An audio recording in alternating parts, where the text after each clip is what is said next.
This is the last video in our BFA series for the time being. You remember, I wanted to build a BFA engine with which I could drive the SIP tour. And now we're up on the Penzerjoch, the last stop of the SIP tour.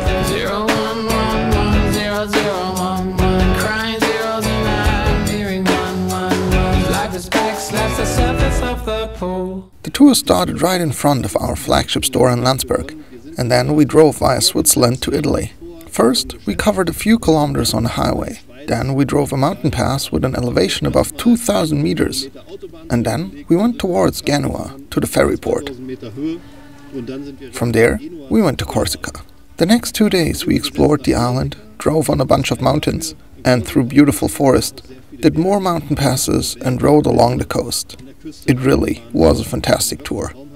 And then we went back to Lake Garda, from there to Venice, and from Venice we headed home and drove a few more mountain passes. This is now almost the last pass we drive, because Germany is somewhere back there, and I think roughly in that direction lies Landsberg. Now we only have to drive downhill for our last mountain pass, and I hope that the BFA engine does the last few kilometers just as reliably as before.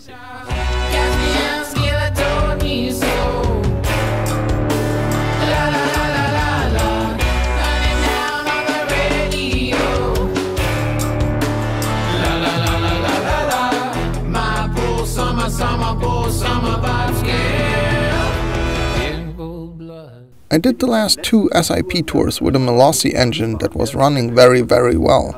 It also had a box exhaust and just over 20 horsepower, which was really fun.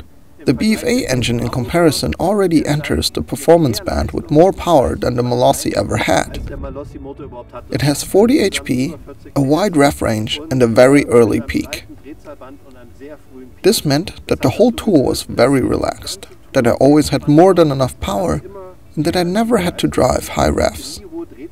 With the plenty of torque, I got up every mountain very easily and could even do the steepest parts in 4th gear without a problem. That was a lot of fun, especially on the mountain passes. I came from the mud, there's dirt on my hands, strong like a tree, there's roots where I stand. Unfortunately, the little release arm inside the clutch cover broke. It was clearly a defective material, very annoying on the tour, but I don't think you can blame the engine for that, because the clutch has a bit more power than an original clutch, but less power than the clutches I used for the past 20 years. Try to catch me howling at the moon.